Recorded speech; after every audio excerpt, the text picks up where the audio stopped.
여러분, 우리가 물을 마실 때 아무것도 들어가지 않은 깨끗한 물을 마시면 참 시원하고 또 상쾌하죠. 그리고 뒤에 남는 그 여운이 아주 깨끗합니다. 그런데 그 물 속에 자꾸 많은 것을 타면, 그러면 물을 마시고 난 다음에 물 맛이 아니라 이게 콜라 맛인지 세븐업 맛인지 커피 맛인지 오렌지 주스 맛인지 그건 물이 아니죠. 그렇죠? 이 리퀴드는 리퀴드인데 이 물 같은 것은 물 같은 것인데 물이 아닌 것을 우리가 알게 됩니다. 제가 무슨 말씀을 드리려고 하느냐? 여러분, 이 스트로가 있으면 이렇게 이제 뭐 젓가락 같은 거 이렇게 막대가 있으면, 여러분 그 물은 또 아무것도 그 안에 섞이지 않은 투명한 것입니다. 그런데 거기다가 스트로를 갖다 박으면 그럼 이렇게 휘어서 보이죠. 그렇죠? 자, 지금 무슨 말씀을 드리려고 하는 것이냐? 우리가 하나님의 진리를 알고 은혜를 받기 위해서는 여러분과 제 마음 가운데 아무런 하나님과 상충되는 것이 없어야 합니다. 조금 더 나가서 말씀드리면, 하나님께서 우리에게 주시고자 하는 은혜를 받기 위해서는 그것이 이렇게 내 속에 있는 어떤 것 때문에 꺾이거나 아니면 어떤 것이 가미되었기 때문에 주님의 은혜를 받았는데 그 뒤에 맛은 하나님의 성령의 역사가 아니에요. 아니면 주님의 역사와 성령의 역사긴 역사인데 많은 것이 가미되어서 순수한 성령의 은혜를 얻기가 어렵습니다. 오늘날 교회들에서, 기독교에서, 하나님의 교회에서 찬송을 부르고 기도하고 통성 기도하고 금식 기도하고 기도원에서 기도하고 또 말씀을 가르치고 듣고 하는 많은 일들 가운데서 여러분 아십니까? 알게 모르게 하나님께서 원하지 않는 그러한 여러 가지 것들이 섞여 있습니다. 찬송 부를 때 열심히 찬송하려고 막 애를 쓰기 때문에 하나님께서 주시는 어떤 인간적인 감정이나 내가 무엇을 내 속에서 끌어올려서 만들어내려고 하는 어떤 그런 느낌이 아니라 내가 가만히 있을 때 어쩔 수 없이 주님의 사랑과 은혜가 내 마음 가운데 밀려오는 것을 경험하는 것. 내가 하나님께서는 가만히 계신데 내가 어떻게 무엇을 알아내고 또 무엇을 받아내려고 막 몸부림치고 애쓰는 그런 모습보다 하나님께서 너무 우리 위에, 영어로 그런 말을 하죠. overwhelming. 너무 큰 은혜와 진리도 밀려오시기 때문에 벅차서 어쩔 수 없는 그런 감동. 여러분 무슨 말을 하시는지 조금 이해가 되십니까? 오늘날 기독교는 너무나 많은 것을 가미해 놓았어요. 여러분, 제가 어떤 교회 한번 가보니까 찬송을 부르는데 그 찬송 소리가 하나님을 찬송하는 소리가 아닌 것 같아요. 악을 쓰는 것 같아요. 얼마나 열광적으로 하는지. 그래서 저렇게 정신 나가게 저렇게 열심히 박수를 치며 저렇게 열심히 노래를 불렀는데 하나님의 성령께서 정말 저 영혼에게 조용히 말씀하실 수 있을까? 또 그 음성을 이 영혼이 들을 수 있을까? 너무 많은 것들이 지금 섞여 있으니까. 그 다음에 이 말씀을 전하고 듣는 그런 모습들 속에서 너무나 이 감정을 쥐어짜는, 하나님께서 성령의 은혜와 감동을 지금 주시는 것이 아닌데 어떤 그런 흥분적인 분위기를 사람들이 만들어내려고 하는, 제가 그런 모습을 보면서 여기 온 분들이 과연 오늘 진리를 듣고 나가는가? 정말 진리를 알고 듣고 감동하고 나갔는가? 하는 그런 느낌 때문에 제 눈에 눈물이 나더라고요. 제가 그런 적 있어요. 조금 전에 우리가 찬송을 좀 불렀죠. 또 특성도 좀 하고 저도 오늘 찬송을 다 불렀습니다. 그런데 이렇게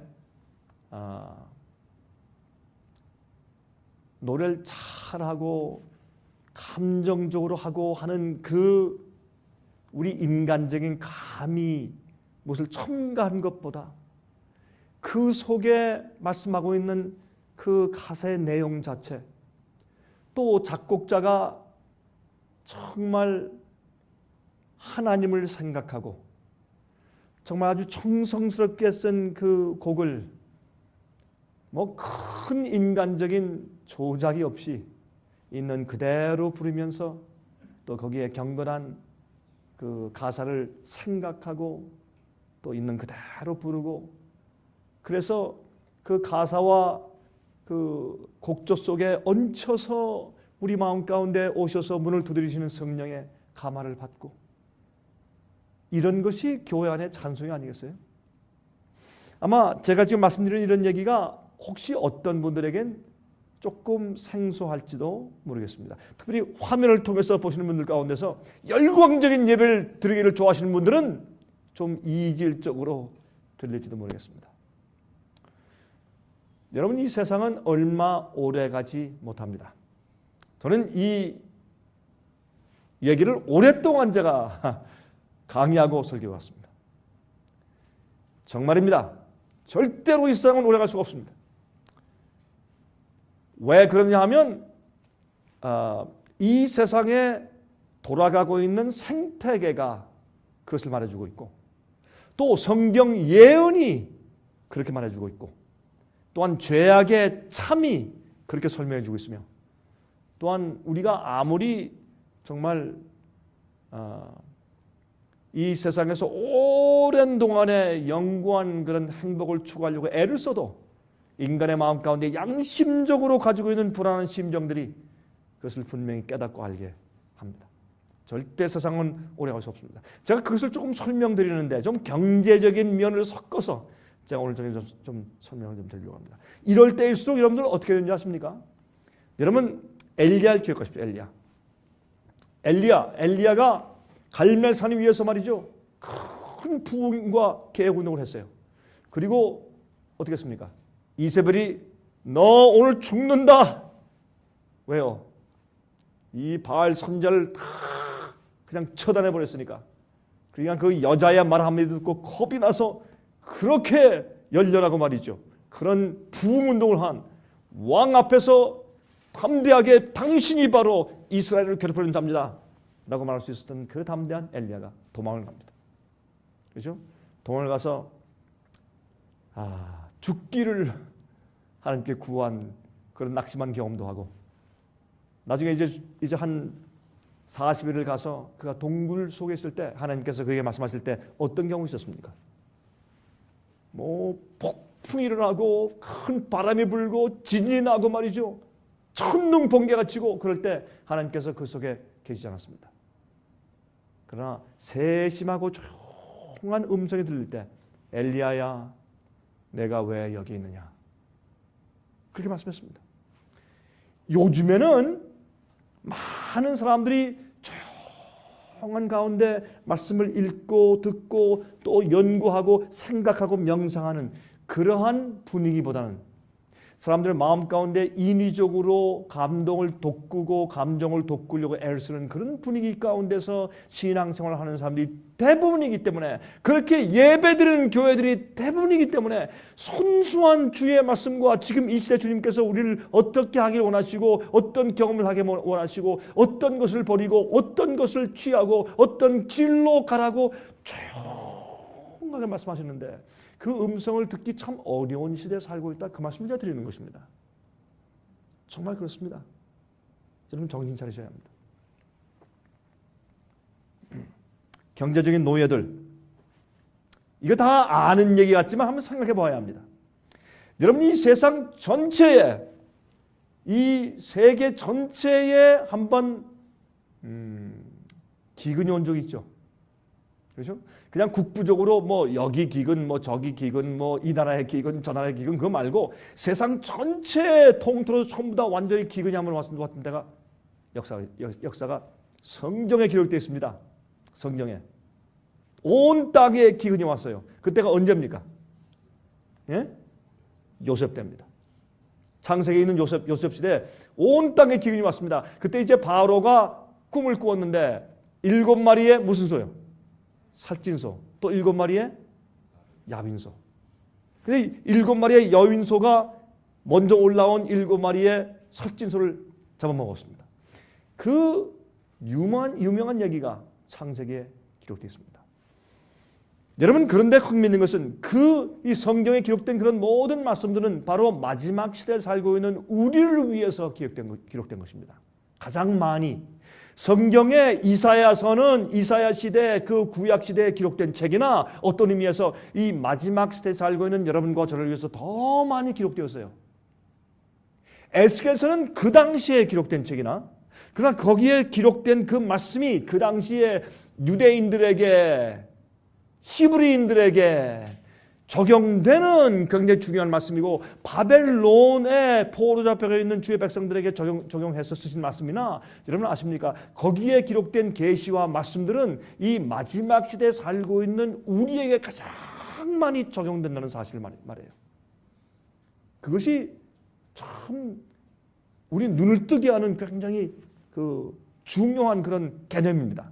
성경 전체가 맨 마지막에 이 시대에 살고 있는 우리에게 와서 처음 다 와서 이 초점을 맞춥니다. 그래서 여러분, 창세기에 있었던 그 요셉 시대의 그 전 세계적인 기근은 이 마지막 시대에 있을 경제적인 큰 기근을 우리에게 예표해 줍니다. 그래서 그 당시에 어떠한 일들이 있었는가 하는 것은 여러분과 제가 사는 이 시대에 앞으로 어떻게 될 것인가 하는 것을 예표해 주는 상징적인 이야기가 될 수가 있습니다. 실제로 그런 때가 그 당시에 있었습니다. 그런데 지금도 그런 일이 있습니다.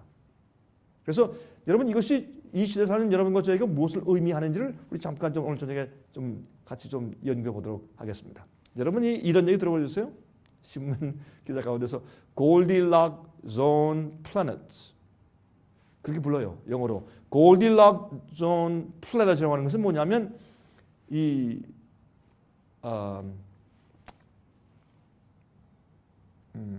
우리 지구와 비슷한 환경을 가지고 있는 행성, 이 우주에 있는데 이제 그런 행성을 보면서 저기에는 혹시 생물이 살겠다, 아니면 생명체가 있겠다.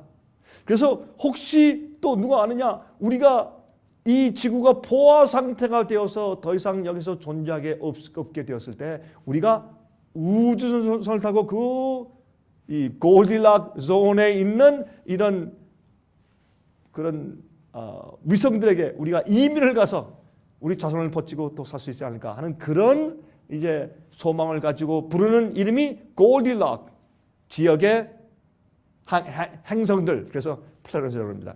그런데 요새 과학자들이 말하기를 이러한 지구 같은 환경이 있는데 진짜 이렇게 돌고 있고 올빗 시스템이고 거기 태양이 있고 정말, 그래서 저기 가면은 진짜 우리가 살 수 있는 물도 있고 공기도 있고, 혹시 또 아느냐, 우리가 저쪽에 가서 우리가 이민 가서 살 수 있는 그런 희망이 있을지라고 생각하는, 우리 지구에서 가장 가까운 곳에 있는 행성이 어디냐라고 이제 연구하고서 보니까 거리가 이 지구에서 약 20광년 정도 된다고 합니다. 20광년. 제가 그 얘기를 듣고 참 기가 막힌 얘기다. 아무리 우리가 빠른, 여러분, 우주선을 우리가 개발한다고 할지라도 빛의 속도로 달릴 수는 없죠. 그렇죠? 어떤 사람들 말하기를 옛날에 독일에 있는 한 과학자가 말하기를 지금 이 로켓 추진 속도, 이 뒤에서 분사하는 거 아니에요? 쫙 분사해내서 올라오는 이 로켓 시스템, 이 로켓 시스템을 가지고는 절대로 우주 여행할 수가 없습니다. 그래서 그 사람 말하기를 우주 여행을 할 때 저 넓은 우주를 빛의 속도보다 더 빠른 속도로 달릴 수 있게 만들려면 한 가지 길이 있는데 그것은 바퀴 시스템입니다. 그럼 다시 말해서 뒤에서 분사를 한다고 하는 것은 어떤 이 에너지가 있어서 그 에너지가 열량이 고갈될 때까지 막 뿜어내가지고 그 힘으로 추진한다는 얘기인데 그건 안 된다 이거죠. 그러면 어떻게 할 수 있느냐? 바퀴. 그래서 마치 이렇게 헤엄을 치는 것처럼 이렇게 하면 그것이 가속도가 붙어가지고 뒤에서 추진하면 에너지 떨어지면 배터리 떨어지면 못 가지만 이건 이렇게 하면 이 가속도가 붙어가지고 바퀴처럼 만들면 엄청난 속도가 생길 수 있다라고 하는 가설이 있어요. 근데 해봤어야 알지만 그런 가설이 맞다고 합니다. 그런데 여러분 성경 보시면 성경에 있는 하나님의 보좌가 움직일 때 그 밑에 뭐가 있습니까? 바퀴가 있어요. 바퀴가. 에스겔서 1장과 10장 보세요. 뭐가 있어요? 바퀴가 있어요. 바퀴 속에 바퀴가 있고 바퀴 속에 바퀴가 있고. 그것은 이 우주의 모든 천연계들이 막 돌아가는 것도 상징하나 또 한 가지는 하나님께서 움직이실 때 바퀴가 있어요. 하나님께 무슨 바퀴가 필요하겠냐마는 하나님께서 아주 과학적인 하나님이시기 때문에 그래서 우리가 나중에 예수께서 오실 때 주님과 함께 우리가 그 영광의 구름을 타고 그 구름수를 타고 우리가 하나님께서 계신 이 우주의 중심으로 날아갈 때 그때 그 속도와 그 감격은 어떠겠습니까? 근데 이 사람들이 이런 일을 하면서 오죽하면 과학자들이 이런 말을 하겠어요. 이제 더 이상 이 지구는 오래가지 못하니까 이렇게라도 생각해서 우리 마음 가운데 조금이라도 좀 위로를 받자 좀 그런 뜻인지 모르지만 가다가 다 죽겠다. 빛의 속도로 20년 가면 아이고 1000만분의 1도 못 가다 다 죽겠죠. 그런데 이렇게 말해요. 수백 명이 떠나서 큰 우주를 져가지고 가다가 자식을 낳고 또 죽고 가족을 또 낳고 여러 세대를 거쳐서 나중에 돌아가야 돼요. 아이고 참 정신 나간 사람들이지. 이렇게 사람들이요 하나님이 없으니까 별 생각을 다 해요. 여러분 아십니까? 요새 유엔의 UFO 대사가 생겼어요. Dr. Marian Othman 말레이시아 사람이에요. UFO UN 대사가 생겼어요. 그래서 이제 곧 외계인이 우리 지구를 방문하는데 준비하자.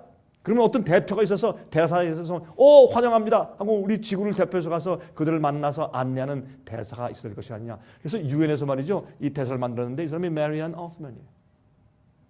그리고 여러분 아십니까? 최근에 미국과 중국 심지어 또 유럽에서 이 UFO가 자꾸 출현한다는 그런 얘기가 자꾸 신문에 나고 그렇죠? 어떤 그 공군의 비행사가 하다가 UFO를 봤다.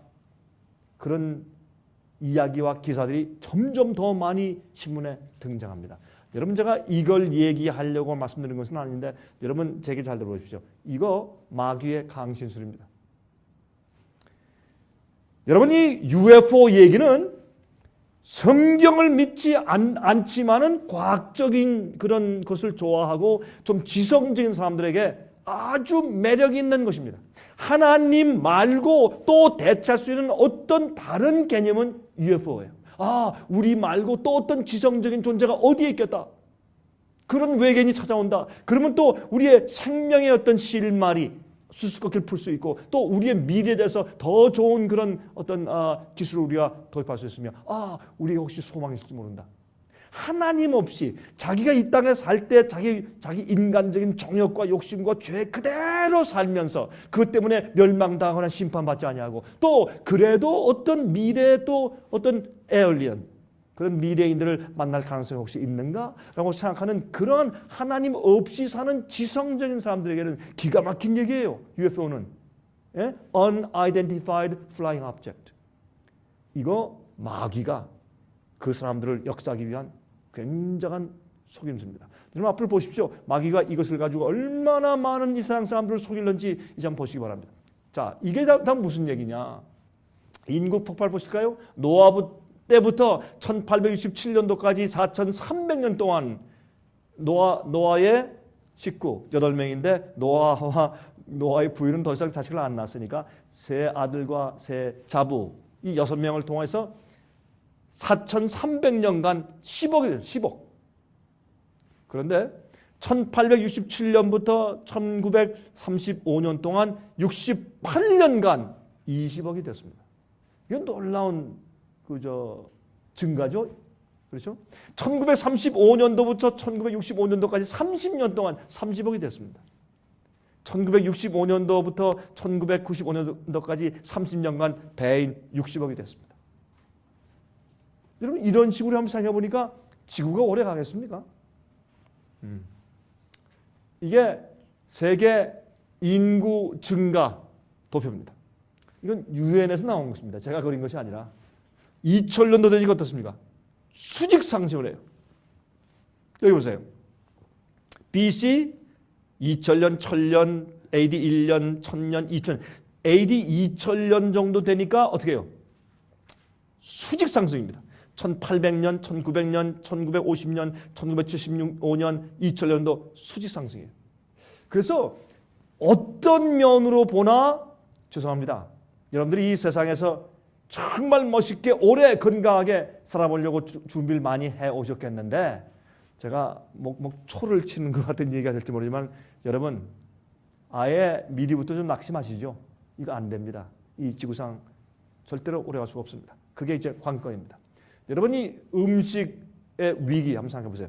요즘에 여러분 이 음식 파동 잘 안 느끼죠? 왜냐하면 지금 이 달러 파동, 주식 파동, 경제적인 파동 이것 때문에 잘 안 느껴서 그렇지 이제 조금 있어 보시면 곡물가 이거 음식 값이 올라가는 게 이거 장난이 아닙니다. 여러분 이 지난 3개월 동안에 이 세상에서 곡류 가격이 40% 내지 65%가 올랐습니다. 세계적으로. 내년도에 이 큰 문제입니다. 이 세상은 제가 아무리 보나 이쪽으로 보나 저쪽으로 보나 오래 갈 수가 없습니다. 물의 부족 잘 아시죠? 뭐 말할 필요가 없죠. 전쟁의 위기들. 우리 한국 사람들은 우린요 저쪽에서 이라크 전쟁, 뭐 아프가니스탄, 뭐 이래도 중동 전쟁 그래도 우리 주위에 아무런 일이 생기지 않으니까 아무 일도 생기지 않는 것처럼 우리가 살아요. 그 사실입니다. 그렇죠? 뭐 가끔 우리가 뉴스에서 보고 그다음에 또 무슨 동영상에서 보지만은 신문에서 읽지만은 우리에게 사실 큰 당장 해가 없기 때문에 전쟁이 났고 이거 참 안 됐다 하지만은 우리에게 별 영향이 없습니다. 사실은. 그런데 이제는 여러분 지금 이 각 마을, 도시, 나라, 국제적으로 이 충돌과 싸움의 요인을 가지고 있는 모든 투쟁은 전부 터질 것입니다. 왜 그렇습니까? 성령이 떠납니다. 성령께서 떠나시는데 전쟁과 재난과 천연재해와 이런 어려운 일들은 이렇게 생각하시면 간단해요. 성령께서 마귀의 영이 인간 속에 역사합니다. 하나님께서는 그들을 당신께 이끌고 감화하시기 위해서 역사하시고 그러나 마귀는 속이고 기만하고 파멸시키기 위해서 역사합니다. 이 두 하나님의 영과 마귀의 영이 우리 인간의 마음 가운데 역사하시는데 어떤 지역에서 어떤 나라에서 어떤 도시에서 어떤 가정이 어떤 영에 사로잡혀 누가 우리를 관리하냐 말이에요. 중단은 없습니다. 하나님의 영께서 나를 주관하시고 또한 거룩한 천사가 내 주위에 있어서 나를 도와주든지 아니면 나는 마귀에 의해서 조종되든지 아니면 내가 그렇게 선택하지 한다고 생각을 안 하지만 그러나 내가 어떤 영에 의해서 인도당하고 있는지는 우리가 정말 주 앞에 이렇게 무릎 꿇고 기도할 때 내가 내 마음과 뜻과 모든 것을 주 앞에 굴복했는가 하지 않았는가에 따라서 자기 자신이 알 수 있어요. 중간은 없습니다. 내가 주님의 영에 의해서 인도함 받든지 아니면 내가 잘못된 다른 영에 의해서 인도함 받는 그런 입장에 있다는 것을 꼭 기억하셔야 합니다. 그래서 이제 말이죠. 이 투쟁의 가능성이 있는 모든 것들이 전부 다 터져버릴 것입니다. 우리 한국 사람들은 이번에 제가 연평도에서 전쟁이 생겼죠. 근데 제가 그때 제가 한국에 있는 교육자들, 우리 목회자분들과 함께 제가 집회를 하고 있었습니다. 근데 참 많이 들어오셨어요. 그래서 정말 그 강당이 막 정말 꽉 차 있는데 그래서 이제 그분들과 이제 말씀을 좀 연구하고 이제 강연하는 중인데, 제가 그 시간 강연 딱 끝나고 내려오니까 저희 직원이 요새는 참 세상 좋아요. 이렇게 스마트폰, 그렇죠? 안드로이드. 그것도 안드로이드가 아니지, 아이폰이죠, 아이폰. 아이폰을 가져왔더라고요. 삼성 갤럭시가 아니라 아이폰을 가져서, 목사님 이거 보십시오. 그래서 딱 보니까 이제 신문 기사가 떴는데 지금 대포를 막 쏜다 이거예요. 그러니까 대포를 쏘고 연평도에 그냥 폭탄이 막 날라온 한 1시간 한 40분 이후에 제가 그걸 본 거예요. 그러니까 지금 당장 지금 전쟁이 생기고 있는 거예요. 그때 제가 목사님께 우리 기도합시다.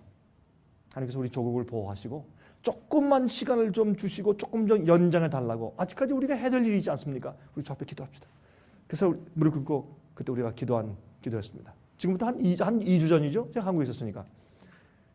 근데 그때 기도하는데 목사님들이 정말 절실하게 기도를 하시대.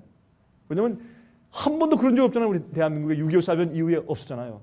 그런데 폭탄이 막 날아오니까 진짜 위기감이 생기더라고요. 근데 다행히 하나님께서 보호하사 그 위기가 지나갔습니다. 여러분, 앞으로 엄청난 일들이 생길 겁니다.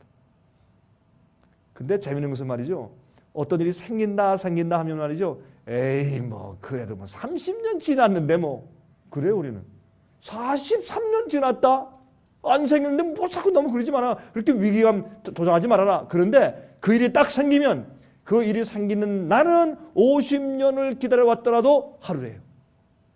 맞습니까? 내가 100년을 기다려왔더라도 그것이 생기는 날은 하루였어요. 노아 할아버지가 120년 동안 홍수가 오고 주의 심판이 온다고 외쳤는데 사람들이 다 나중에 비웃었죠. 100년 지나고 119년 지난 다음에 사람들이 얼마나 웃었을까요? 아유, 저 할아버지는 참 대단하긴 대단하다. 119년 지났는데도 저렇게 외치고 있으니 그거 하나만큼은 우리가 용기 있다고 사준다. 야, 참 훌륭하다 뭐 그랬을 거예요. 다 비웃고. 그래서 이렇게 아주 여보 오늘 좀 조용하다. 노아 할아버지가 좀 시끄럽게 떠들지 않으면 사는 것 같지 않은데 지금 그 할아버지 아직도 있나? 좀 미친 할아버지? 예, 조금 전에 올라갔으니까 또 좀 소리가 나올 거예요. 여러분이시여 방주로 들어오시오. 아이고 또 이렇게 했습니다. 120년이 지났습니다. 어느 하루에 갑자기 없던 하늘에 구름이 생기고 아마 사람들이 신기하게 구경했을 거예요. 야, 저게 뭐야? 한 번도 본 적이 없는데 저게 뭐지? 뭐 이상한 뭐 연기 같은 게 아니면 무슨 뭐 그레이 색깔 나는 뭐 검은틱틱한 게 뭐 저런 게 어디서 왜 저런 게 하늘에 생기나? 수목만한 물방울이 막 떨어질 때 사람들이 깜짝 놀랐습니다. 120년 동안 조롱하다가 하루에 예언이 성취됩니다. 왜 사람들이 모를까? 여러분, 우리는요 말씀과 예언의 경고의 말씀을 딱 들을 때 그때 우리 마음을 살펴야 합니다. 내가 이 말씀이 10년 후에 오든지 3년 후에 오든지 내일 오든지 상관없이 내가 주님께서 우리에게 말씀을 통해서 내 가슴 속에 얘기하실 때 예언에 대해서 특별히 말씀하실 때 그때 우리 마음을 살펴야 합니다. 하나님이시여, 내 마음 가운데 주님께서 내일 오신다면, 내 생명이 오늘 밤에 거둬진다면 내가 주 앞에 섰을 때 내가 주 앞에 용납함을 받을 수 있겠습니까? 내 속에 죄가 아직 남아 있습니까? 아직 굴복되지 않는 부분이 있습니까? 주여 날 불쌍히 여기시옵소서. 우린 매일매일 살 때 내일 아니면 오늘 밤이 내 생애의 최고인 것처럼 그런 마음을 가지고 살아야 합니다. 이건 아주 중요합니다. 그렇게 하기 위해서 주님께서 어떻게 하십니까? 120년 후에 올 것을 지금부터 전도하라고 말씀하시는 겁니다. 어떤 사람들은요, 그런 심판이 오기 전에 벌써 오랫동안 하루, 열흘, 한 달, 6개월, 3년, 10년 동안 성령의 조용하고 분명한 음성 소리를 순종하지 아니하고 계속해서 그냥 살아왔기 때문에 마음과 양심이 무뎌져서 정말 마지막 절막할 때 이젠 때가 돼서 이젠 정말 굴복해야 할 때 그때 그 음성이 마음 가운데 감동이 안 돼요. 오늘 많은 믿는 사람들이 성령의 음성에 감동이 없어요. 감동이 없어요. 그냥 근데 기도는 잘해요. 기도 잘하고 찬송도 잘하고. 그러나 정말 마음 가운데 성령의 감동이 없어요. 제가 어떻게 하는지 아십니까? 그 생애 가운데 진정한 회개와 굴복에 대한 표적이 없어요. 그리고 주 앞에 바치는 것이 없어요. 전 뭐 돈 바치는 거 이런 거 말하는 거 아니에요. 자기 생애를 주 앞에 드리질 않아요. 여러분 이제 이 정쟁의 위기들은 큰일입니다. 이거.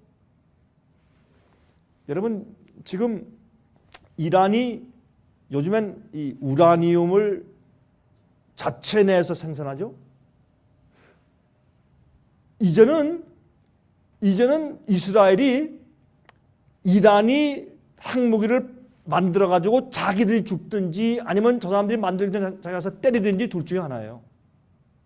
이제 지금 이스라엘에서는 그렇게 생각합니다. 이젠 몇 달 남았다. 몇 달 안에 우리가 죽든지 너희가 죽든지 둘 중에 하나다. 이런 생각을 가지고 살고 있는 것이 지금 현재 이스라엘입니다. 근데 하나님께서 말이죠. 참 보호하시고 붙잡으시고 참 주님의 은혜가 커요. 근데 이 은혜가 얼마나 더 갈까 모르겠습니다. 정말 모르겠습니다. 여러분 정말 깨어나셔서 준비하셔야 합니다. 과학의 만능주의, 여러분 클로닝 아시죠? 양, 둘리, 양 복제, 소 복제, 원숭이, 개 복제, 나중엔 인간 복제. 얼마 전에 제가 브라질에 가서 제가 집회했는데 브라질에서 한 사람이 제 집회 왔던 사람이 저한테 하는 얘기가 목사님 인간 복제 실제 합니다. 난 못 봤는데 어디입니까? 브라질에서. 상파울로. 그분은 브라질 사람이에요. 전 한국 사람을 위한 집회가 아니었으니까. 근데 하는 얘기가 자기 친구가 간호원인데 이 국립 어떤 병원에서 한 어린아이 5살짜리 아이가 죽었는데 교통사고로 그 어머니가 얼마나 슬퍼하고 우는지 제발 내 아이 좀 복제 좀 해달라고. 그래서 결정을 했대요. 복제해주기로. 그래서 그 병원에서 비밀리에 이제 한 프로젝트를 만들었는데 그 아이를 이제 복제하기 위해서 애를 쓴 겁니다. 근데 복제 정말 했어요. 했는데 이 아이가 6개월 자란 다음에 죽었습니다. 근데 어떻게 죽었느냐 물어보니까 늙어 죽었대요. 실제로 이 아이가 자라서 6개월 동안 자랐는데 팍팍 늙어서 주름살이 팍팍 늙어서 죽었대요. 그리고 제가 한 가지 제가 거기서 제가 대화하면서 느낀 것은 뭐냐면 복제한 사람 이게 가능합니다. 인간 복제 가능합니다. 여러분 개를 하는데 인간 못해 다 해요. 그런 일을 여러 나라에서 이미 성공했고 말들 안 해서 그렇지. 그러나 복제한 사람들에게는 무엇이 없습니까? 성령이 없습니다. 성령의 역사 있을 수 없습니다. 하나님의 창조가 아니니까. 인간이 잉태에서 태어나는 과정도 창조기 때문에 주님께서 그런 자들에겐 성령의 역사 가능하나 이런 복제 인간에겐 성령의 역사가 가능하지 않습니다. 여러분 이 하나님께서 이러한 바벨탑을 언제까지 보고 그냥 놔두시겠어요? 예? 사람들이 말이죠. 야, 이 불안한 지구 다음에는 무슨 일이 일어날까? 불안한 마음을 가지고 살아가고 있습니다. 근데 여러분들 그렇잖아요. 우리가 매일매일 사는 그 생활이 너무 바쁘니까 너무 할 일 많고 너무나 바쁘니까 정신이 없으니까 말이죠. 이 심각한 이슈에 대해서 내가 주님과의 관계에서 이 심각한 이슈에 대해서 별로 큰 관심 없이 살아갈 때가 참 많습니다. 이렇게 생각하죠. 내가 언젠가는 내가 내 온 마음과 뜻과 정성과 목숨을 다 내 주님을 사랑하고 아직 내가 뭔가 바치지 않고 유보하고 있는 것을 내 주 앞에 다 굴복하고 철저히 주 앞에 살겠다. 마음을 가지죠. 그러나 그런 결심이 한 달, 두 달, 6개월, 1년, 2년, 3년 지나 보세요. 그 여러분 마음 가운데는 간절한 심정이 어떻게 됩니까? 희석되고 그래요. 이것이 옛날 노아 시대 꼭 그랬어요. 여러분 노아 시대에 살던 사람들이 뭐 다 안 믿는 사람인 줄 아십니까? 아닙니다. 믿는 사람들이 참 많았을 것입니다. 그 당시 인구 한 20억이 지났다 그러죠. 자, 경제적인 문제. 조금 좀 설명을 좀 드려봅시다. 제가 왜 이런 말씀을 드리는가? 미국의 GDP가 Growth Domestic Product죠. 다시 말해서 미국의 이 국민 총 생산량이 얼마입니까? 14.34조 달러입니다. Trillion dollars. 그런데 재밌는 것은 미국이 외국에 지고 있는 외채 foreign debt가 13.87조 달러입니다. 그러면 생각해 보세요. 여러분들의 봉급이 1년에 7만 불인데 여러분의 꼭 갚아야 할 빚이 69,700불이네. 그러면 좀 어떻게 됩니까? 그걸 뭐라고 합니까? 여러분이 파산했다고 말을 하죠. 그걸 파산이라고 그래요. 그게 뱅크러프트입니다. 미국 정부는 우리가 뱅크러프트 됐다고 말을 안 하지만 미국 정부는 지금 뱅크러프트 되어 있습니다. 외채와 미국 전체의 그 총 생산량과 같으니 어떻게 하겠습니까? 이걸 해결할 길이 없습니다. 여러분 그래도 그러죠. 미국이 아유 목사님 너무 그러지 마십시오. 뭐 경제학자들도 괜찮다 그러고 이런 식으로 또 가다가 또 회복된다 그러는데 너무 그러지 마십시오. 조금만 있어 보십시오. 이게 어떻게 뒤집어지나. 여러분 옛날에 1930년대 29년부터 30년대에 쭉 그 한 10년 동안에 모두 다 굶어 죽은 건 아니죠. 그렇죠? 모든 비즈니스가 다 죽은 건 아니죠. 여러분 경제공황 때 돈 잘 번 그 회사도 있었어요. 경제공황 때 그 경제공황을 틈타가지고 돈을 무지하게 번 그런 기업도 있어요. 다 그런 건 아니에요. 모두 다 짭을 잃는 건 아니에요. 약 한 20%가 잃었죠. 지금은 약 한 10% 되죠. 근데 10%보다 사실 실질물 경기는 실업률이 10%보다 훨씬 높죠. 그냥 10%가 한 9.6, 9.8 그러지만 사실 더 높습니다. 그러나 그 당시에 한 20%, 다시 말해서 5명 가운데 5가구 가운데 한 가구는 짝이 없었어요. 이거 굉장한 거죠. 그렇죠? 근데 여러분 이런 것들이 참 심각한데 미국은 말을 안 하지만은 미국은 뱅크럽트 되어 있습니다. 제가 어제 박스 뉴스에서 들었는데 거기에서 이제 경제 이제 전문가들이 한 두세 명이 이제 앉아서 이렇게 토크쇼를 하는데 이런 얘기를 하더라고요. 우리가 2008년도에 우리가 서프라임 위기가 왔다. 경제적으로 큰 타격을 받고 이것이 계속 정말 점점 심해져서 리세션이 왔다. 그리고 내년도에는 이 더블 딥, 다시 말해서 경제가 확 떨어지다가 약간 회복되는 것 같다 또 푹 떨어지는 이 더블 딥이 이제 온다고 말을 하고 이제 얘기를 하는데 어떤 사람들은 이제 페드에서 돈을 많이 뿌렸기 때문에 또 많이 이렇게 달러 찍어서 이번엔 또 얼마 한 6천억 달러 찍었죠. 찍어서 그냥 돈을 찍어가지고 이제 또 풀었는데 이런 식으로 했기 때문에 이게 피해간다 이제 그렇게 말들을 이제 하는데 근데 이분들 그래 서로 웃으면서 We are kidding ourselves. We are kidding ourselves. 우리가 우리들에게 스스로 지금 우리가 서로 놀리고 있는 거지. 이거 농담하고 있는 거지. 이게 해결됩니까? 안 되죠. 그러면서 하는 얘기가 뭐냐면 이제 각 주들과 각 이 시장들, 뭐 카운티의 책임자들 이런 사람들을 이제 몇 번 이렇게 연락해가지고 이제 묻는데 미국에 있는 주들 다 빚더미에 앉아 있고 도시들 다 빚더미에 앉아 있고 여러분이 사시는 시카고 도시의 빚이 얼마인 줄 아십니까? 전부 이런 뮤니시퍼 가버먼트가 전부 다 빚더미에 앉아서 이게 보통 문제 아니에요. 그런데 이걸 갖다가 이젠 말이죠. 또 페드에서 돈을 찍어서 또 다 대줘서 또 베일아웃 해가지고 다 탕감해주고 어떻게 해주자 이거예요. 그러니까 이번에 여러분 11월 2일 날 공화당 의원들이 대거 당선됐죠. 공화당 의원들이 이제 스탑. 더 이상 이렇게 하지 말자. 우리가 스스로 우리한테 거짓말하고 살지 말자. 이제 우리가 어떤 주면 도시면 도시 우리가 도대체 빚이 얼마냐. 지금 솔직히 지금 미국 정부에서 화이트하우스에서 우리 빚이 얼마 갚아야 된다. 솔직히 말을 하느냐? 안 하지 않느냐. 이젠 그러지 말고 우리 솔직히 우리가 정직해지자. 우리 빚이 정말 얼마다. 국가의 빚이 얼마고 각 주의 빚이 얼마고 그다음에 도시의 빚이 얼마다. 그러면 우리가 정말 리스폰시블한 사람 같으면은 자꾸 이렇게 쑥 넘어가고 또 돈을 찍어서 또 이렇게 해가지고 이 달러 가치 막 내려가게 하지 말고 그러지 말고 우리가 양심적으로 우리 다 판단한 다음에 이거 어떻게 할까? 이제 어떻게 우리 허리를 띠를 좀 졸라매고 어떻게 좀 이 문제 해결할까? 그렇게 생각해 보자. 이렇게 얘기를 지금 하고 있죠. 지금 공화당 의원들이. 그런데 이 사람들이 그러므로 이제 내년도에 한 사람이 그래. You watch.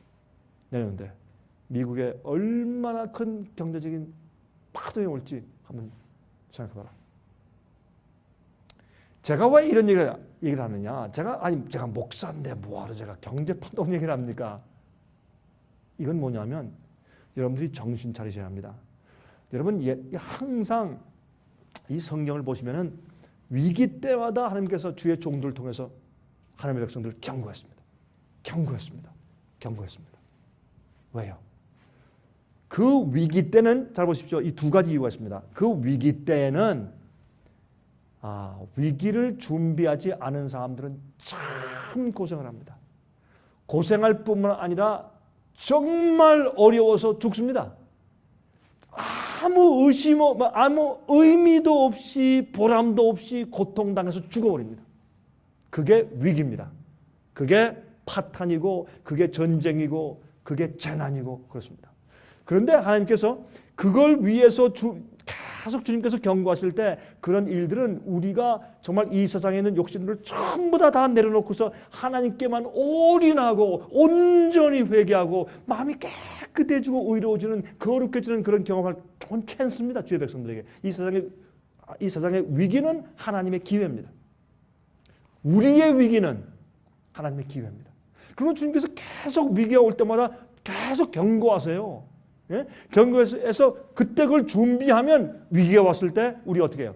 보호함을 받습니다. 보호를 받아요. 두 번째, 그 위기 때에 사람들의 마음이 참 곤란하고 가난하고 어쩔 수 없을 때 그때 백성들에게 하늘의 기별과 지를 갖다 주고 그 사람들을 위로할 수 있는 주님의 종이 될 수가 있습니다.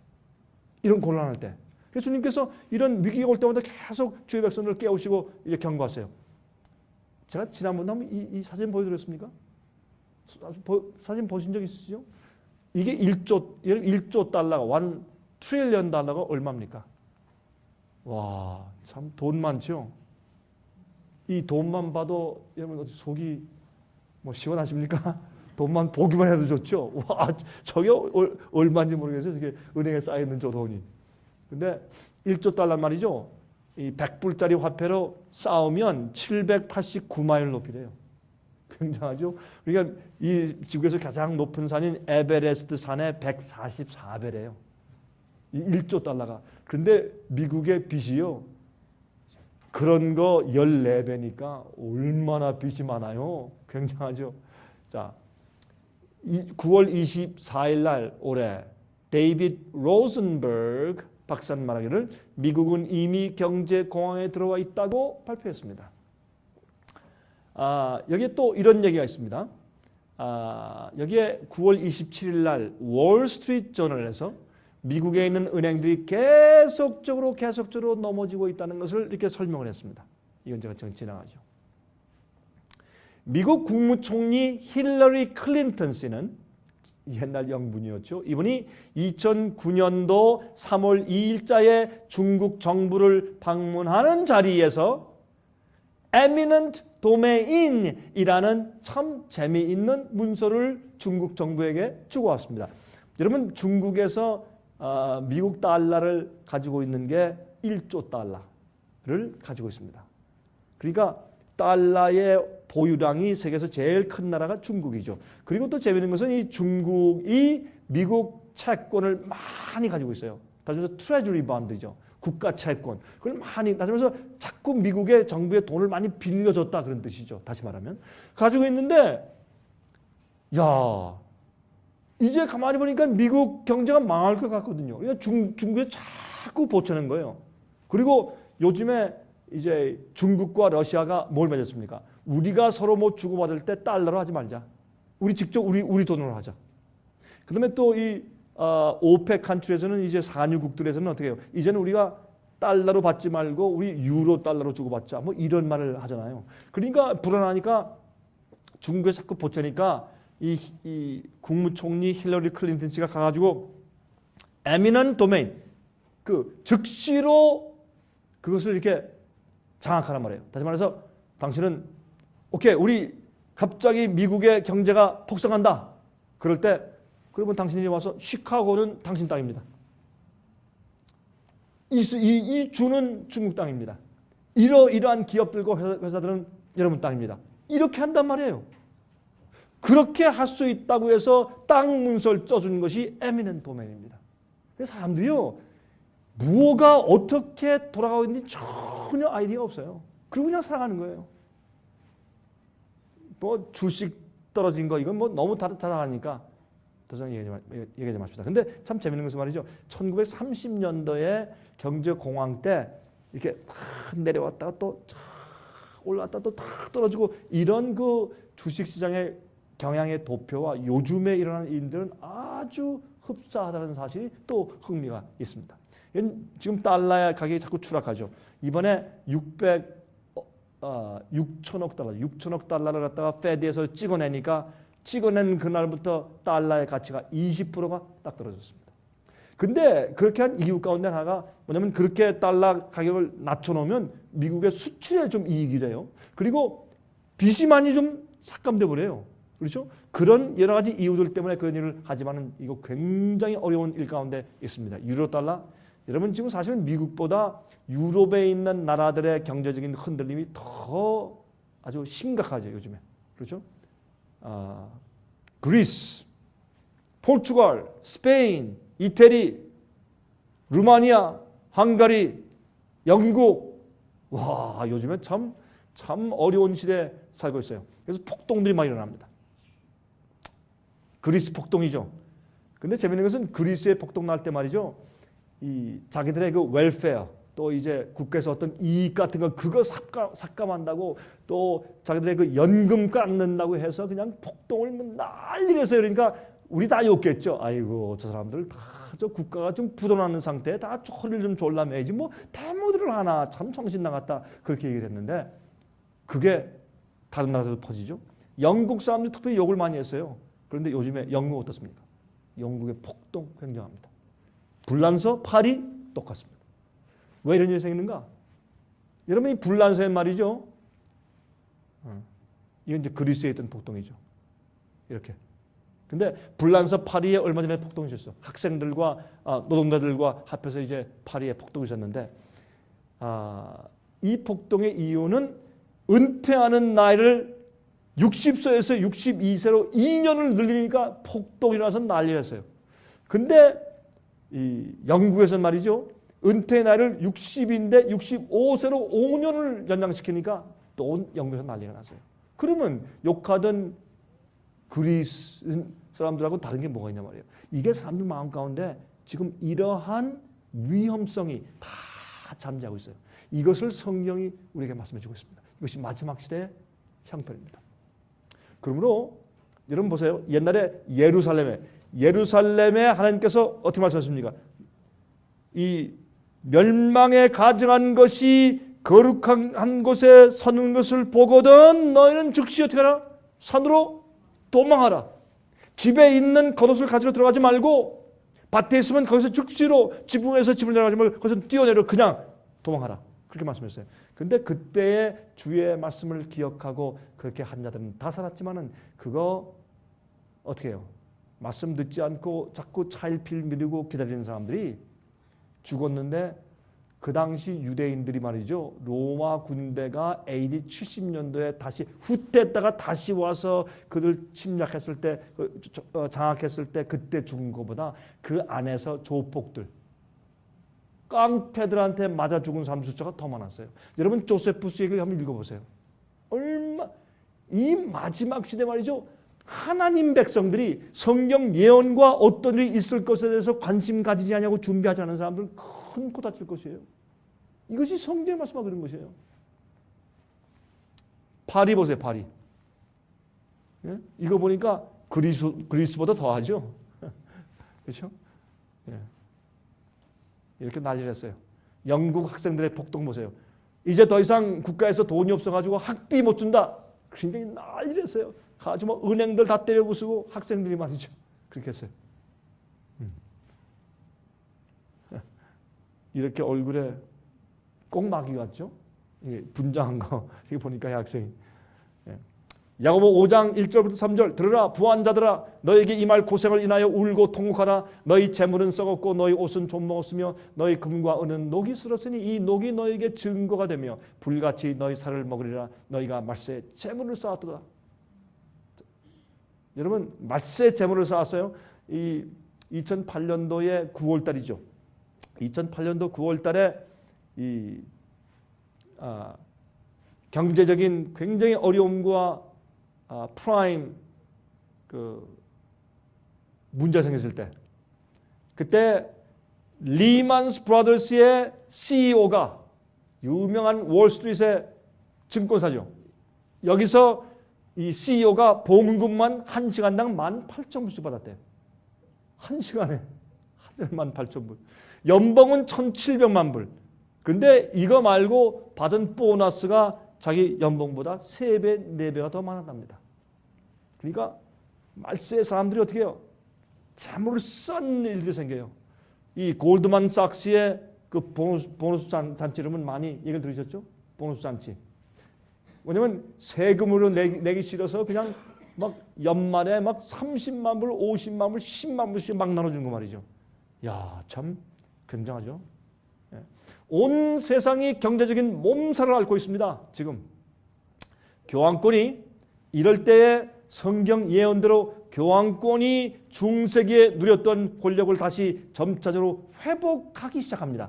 여러분 항상 위기 때에 독재가 생깁니다. 항상 위기 때에 사람들의 주권을 빼앗는 독재적인 일이 생깁니다. 그런데 이 지구상 역사의 흐름을 보면 이번에 올 독재는 정치적인 독재가 아닙니다. 종교적인 독재입니다. 그래서 지금 교황은 뭐라고 말합니까? 베네딕트 16세가 말하기를 이제 생기는 이 각 나라를 명령하고 각 나라가 다 순종해야 할 새로운 기구가 필요한데 이 기구는 로마 천주교회의 영적인 가치에 근거해서 그 기구를 만들어야 된다. 이런 말을 계속 좀 하고 있습니다. 그러므로 앞으로 오는 독재적인 그런 세력은 종교적인 세력입니다. 종교적인 세력이 세력으로 부상하면 반드시 핍박이 생깁니다. 사회의 질서와 안녕과 사회를 컨트롤하고 모든 사람들을 컨트롤하기 위해서 종교적인 세력은 자기 종교의 교리, 신조를 법제화해서 사람들을 컨트롤하려고 합니다. 이것이 우리 인간의 과거의 중세기의 역사입니다. 항상 그렇게 해서 핍박은 어떤 종교인들이 어떤 믿는 자들이 다른 믿는 자들을 핍박한 것이 그것이 핍박이지 믿지 않는 자가 믿는 자들을 핍박한 적은 사실은 별로 없습니다. 로마 시대에 있었죠 물론. 그러나 사실은 진정한 제일 큰 핍박들은 믿는 자가 잘못 믿는 자가 참으로 잘 믿는 자들을 핍박하는 것이 우리 기독교 역사의 핍박이었습니다. 이건 뭡니까? 짐승의 표의 환란입니다. 짐승의 표의 환란은 여러분 앞으로 있는 어떤 독재 세력의 어떤 사람이 비그리스도인이 나타나서 그리스도를 핍박하는 그런 핍박이 아닙니다. 잘못 믿는 자들이 진리를 똑바로 믿는 참된 여자의 남물이 주님의 마지막 백성들을 핍박해서 죽이려고 하는 마지막 환란이 일어나는데 그때는 반드시 경제적인 어려움에서 독재적인 그런 세력이 부상하는데 그 세력은 종교적인 세력으로서 주의 백성들을 핍박하게 될 것입니다. 그것은 경제적으로 이 온 세상에 기근이 생길 때 일어날 것입니다. 옛날에 요셉 당시에 온 세상에 기근이 있었습니다. 그 당시에 있던 일들이 지금 이 시대 지금 여러분과 저에게 일어나고 있는데 그리스도인들도 성경에 옛날에 기록된 구약에 있는 그 말씀들이 이 마지막에 살고 있는 우리들에게 더 많이 적용되는데 그것을 깨닫지 못하고 살고 있어요. 여러분 잘 생각해 보세요. 이게 무슨 뜻인가? 그러면 요셉 때 있었던 그런 일들이 우리에게 지금 적용되면서 그대로 진행되고 있는데도 깨닫지 못해요. 여러분 보세요. 노아 때에 홍수가 와서 그들을 멸할 때까지 그들이 깨닫지 못했더라 그랬어요. 지금도 꼭 마찬가지예요. 꼭 마찬가지예요. 왜? 여러분들 제가 강의할 때 이런 그림 과거에 보신 적 있으시죠? 교황한테 갈 때 왜 오바마 대통령은 기독교인이 아닙니다. 사실은 기독교인이 아니죠. 근데 그 부인과 함께 보세요. 어떻게 이렇게 이런 미셸 오바마 여사는 유행을 굉장히 좋아하는 사람입니다. 아주 멋진 옷만 입길 좋아하는 사람인데 어떻게 까만 옷에 까만 쇼를 쓰고 이 대통령도 까만 옷에 무슨 뭐 까만 넥타이를 이렇게 하고 갔습니까? 이거 이상하잖아요. 이거는 충성을 표하는 뜻입니다. 중세기의 교황을 찾아가서 아련하는 왕들은 다 까만 옷을 입고 왔습니다. 여러분 한국에서 조폭들은 무슨 옷을 입습니까? 까만 옷. 그렇죠? 제가 한국에서 이제 그 택시를 타고서 그 서울 시내에서 한번 가고 있는데 보니까 그게 무슨 뭐 식당이었는지 호텔인지 잘 모르겠는데 하여튼 어디에 들어간 입구에 말이죠. 까만 옷 입은 사람들이 양렬로 쫙 섰는데 누가 차에 내서 들어가니까 이거 90도가 들어도 쫙 이러고 전화하는데 야 그것도 볼만하대요. 이 조폭들이 새까맣게 입은 사람들. 아니 뭐 조폭 두목한테가요. 왜 이렇게 까만 옷을 입고 왔어? 이거 충성의 표시요. 이게 뭔지 아십니까? 전혀 뒤에 일어나는 휘장 뒤에 있는 사건을 사람들이 전혀 모르는 것입니다. 성경 예언을 이해해야 그 뒤에 있는 비밀을 알 수 있어요. 그것이 하나님의 계시예요. 그것이 성경 예언 요한계시록 계시예요. 베네딕트 16세가 올해 8월 말 9월 초에 영국을 방문했죠. 보십시오. 영국도 그 난리냈어요. 환영한다고. 환영 인파를 좀 보십시오. 그런데 재미있는 것은 교황과 캔터베리 주교의 만남. 이것은 성공의 주교와 교황이 만났죠. 서로 분리된 다음에 이렇게 만나서 서로 껴안고 화해 제스처를 했습니다. 그런데 웨스트민스터 홀 여기에서 만조백관들이죠. 한국말로 말하면 정치인들, 종교인들, 그 다음에 경제인들 다 모아놓고 캔터베리 주교가 설교하는 그 교회당에서 연설하기를 교황이 연설했습니다. 연설했는데 어떤 얘기 한줄 아십니까? 9월 17일자 2010년도에 영국 주요 신문들이 이러한 사설을 썼어요. 대영 제국이 천주교회로 기울어짐. 참 재밌는 제목이에요. 네? 교황 베네딕트 16세가 웨스트민스터 홀에서 연설하는 가운데 천주교회의 충성파였던 토마스 몰시를 칭송했다. 토마스 몰시가 누군지 아십니까? 토마스 몰시는 오래전에 이 세상의 모든 왕들과 모든 수상들보다 교황이 가장 권위가 있는 위에 있는 자다. 그를 섬겨야 된다. 그런 말을 해가지고 이 목잘라 죽음을 당해 사형당했어요. 그런 사람을 영국의 국회의원들과 수상과 종교인들 다 세워놓고 이 교황이 와가지고 토마스 모시를 경건하다고 칭찬을 했어요. 그래도 아무도 항거하지 않았습니다. 이게 무엇을 말하고 있습니까? 여러분 우리가 개신교인들이죠. 개신교회. 영어로 뭐라고 합니까? 프로테스탄트. 프로테스트. 누구한테 항거하는 자예요? 어디에 한 거예요? 파파에게 한 거예요. 교회의 아버지라고 하는 존재에게 항거한다. 그래서 개신교인 된 거예요. 우리 한국말로 번역이 잘못됐어요. 항거자들이지 어디 개신교라는 그런 뜻이 전혀 없어요. 그게 프로테스탄트.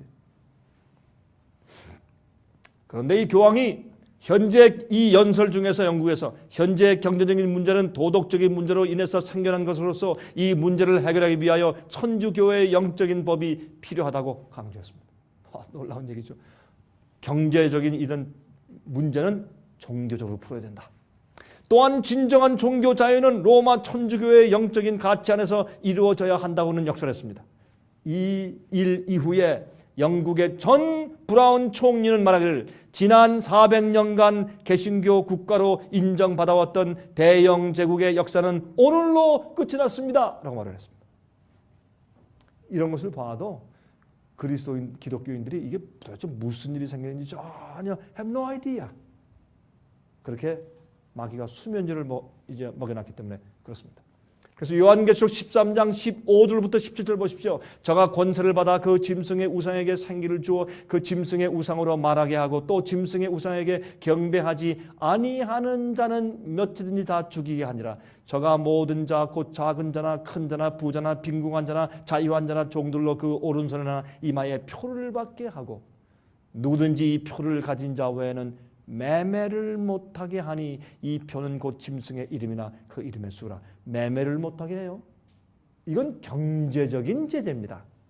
이건 경제적인 파탄에서 오는 일이지 그냥 다른 종교적인 핍박이 아닙니다. 종교적인 핍박이 따라오는 것이나 다시 말해서 자기의 교권과 자기의 가르침을 따르도록 압박하고 핍박하면서 그 명령을 쫓지 않는 자들에게 베푸는 제재가 경제적인 제재인데 사거나 팔거나 하는 그런 권리를 뺏어버리는 것입니다.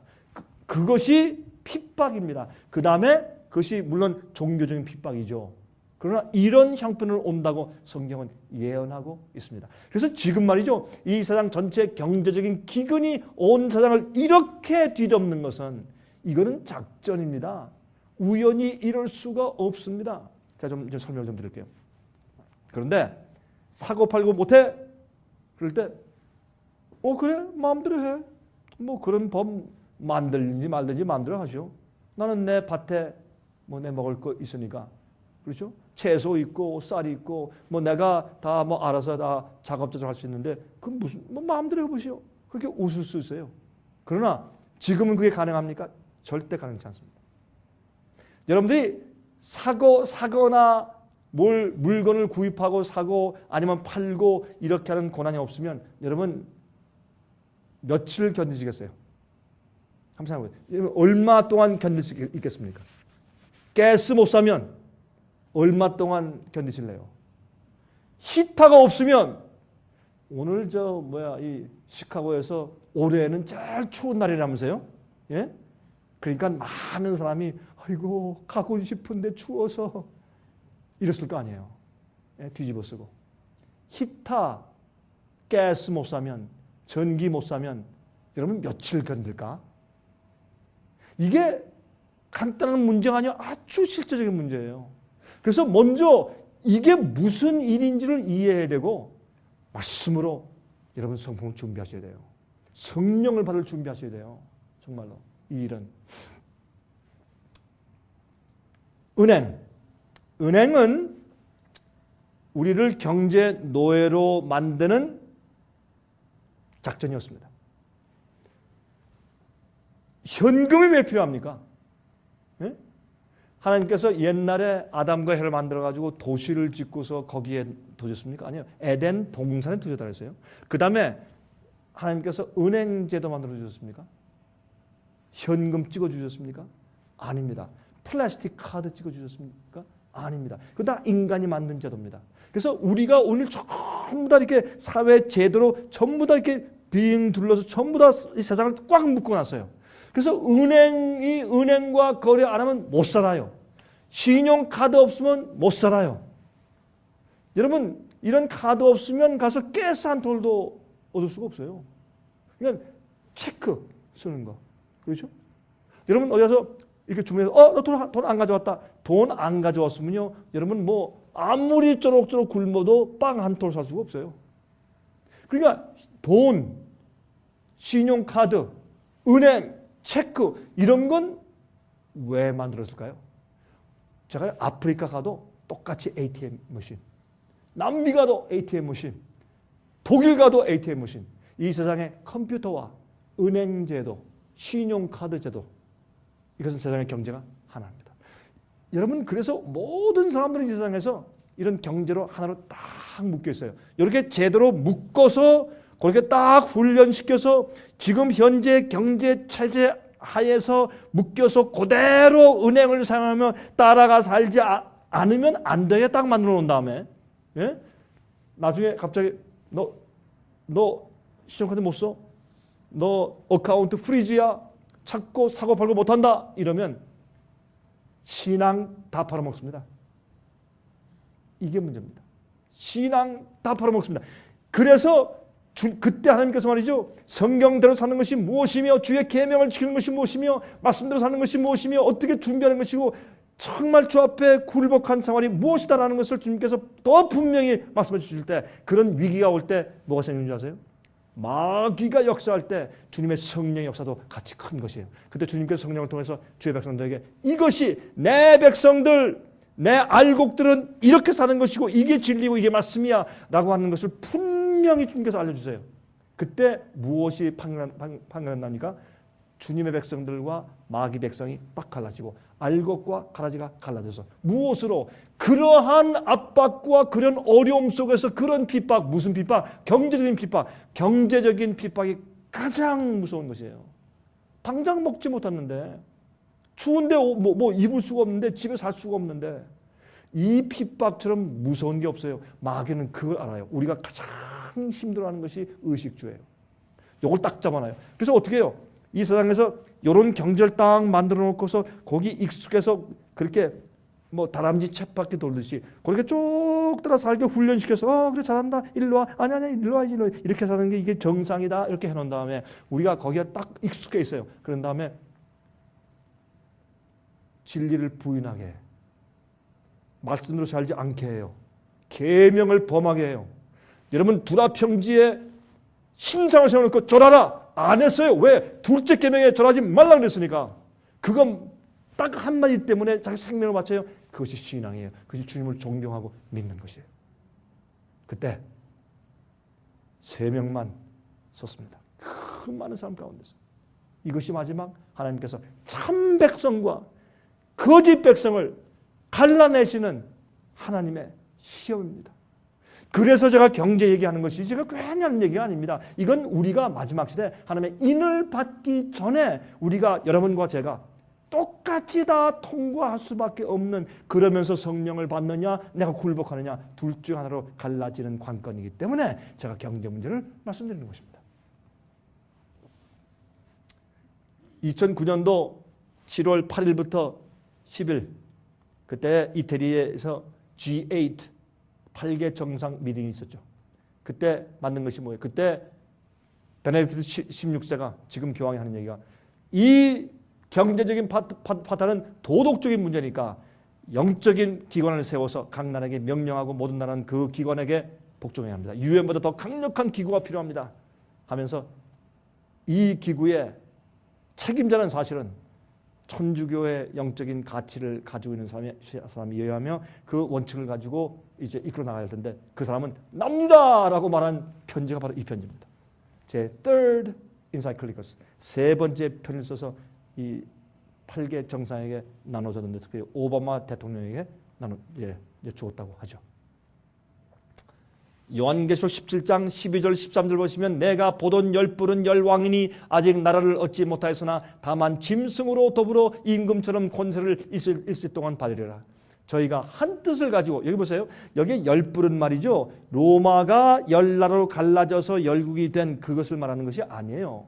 그것을 말하는 것이 아니라 여기 보세요. 마지막 시대에 아직 나라를 얻지 못하였으니까 로마 나라가 옛날에 이제 멸망할 때 열국으로 갈라져서 서로마가 된 그때를 말하는 것이 아니라 마지막 시대에 아직 나라를 얻지 못하였으나 다만 짐승으로 짐승은 다니엘과 요한계시록에서 짐승은 이것은 교황이에요.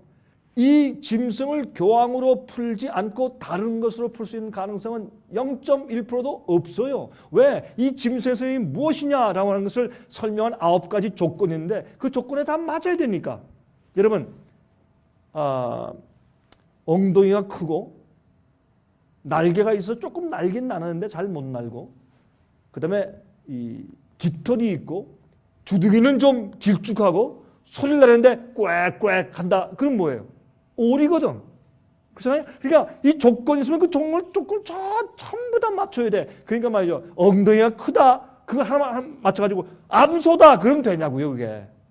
안 되지 않습니까? 그렇죠? 그러니까 9가지 이 짐승의 세력과 작은 뿔 세력과 마지막에 짐승의 세력이 짐승의 표를 내게 하는 그 세력이 누군가라는 것을 풀기 위해서는 다니엘과 요한계시록의 예언에 있는 9가지 조건. 무슨 조건이에요? 성도를 핍박해 얼마 동안 1260년 동안 핍박해. 그렇죠? 새 뿔을 뽑아, 새 나라 민족들 뽑아버려요. 그런 것들. 뭐 그 조건들이 다 있지 않습니까? 그런 조건들이 다 맞아야 합니다. 그렇죠? 그래서 로마 교황권으로 해석할 방법밖에는 다른 방법이 없습니다. 근데 이 마지막에 세계 연합이 짐승으로 더불어 임금처럼 권세를 일시 동안 받을 것이라 저희가 한 뜻을 가지고 자기의 능력과 권세를 누구에게 줍니까? 중세기에 가지고 있던 그 똑같은 권력 같은 체제를 교황권에게 다시 줍니다. 이것이 세상 역사에 예언적으로 맨 마지막에 일어나는 사건이라고 설명합니다. 이런 일이 생길 때 이렇게 세계 연합이 그에게 다시 권한을 줘서 옛날 중세기 같은 그런 어떤 종교의 파호가 세상을 지배하는 그런 시대가 되려고 할 때에 그때 생기는 일이 뭐냐? 경제 파탄이에요. 경제 파탄이 생긴 다음에 그런 분위기 속에서 이 일이 생긴다고 성경은 예언하고 있기 때문에 제가 경제 얘기를 여러분에게 말씀을 드리는 것입니다. 자, 이제 빨리 갑시다. 이미 세계 단일 경제 시스템을 만들어 놓고 은행 제도로 묶어서 전 인류를 경제 노예로 훈련시켜 놓은 세계 단일 정부 지도자들은 이미 우리가 다 그렇게 노예로 다 준비됐어요. 그렇죠? 여러분 경제 노예 아닙니까? 여러분 직장 가실 때 아침에 어떻게 해요? 일어나서 말이야. 일하기 싫은데 늦잠 좀 말대. 세수하고 머리 빗고 뭐 아침 먹는 놈만 하고 또 뛰어서 어떻게 직장에 가요. 그러니까 7 to 3 아니면 8 to 4 아니면 9 to 5 아니면 밤에 가서 일하고. 여러분 우린 이런 노예 아니에요? 노예죠. 뭐 하기 위해서? 먹고 살기 위해서.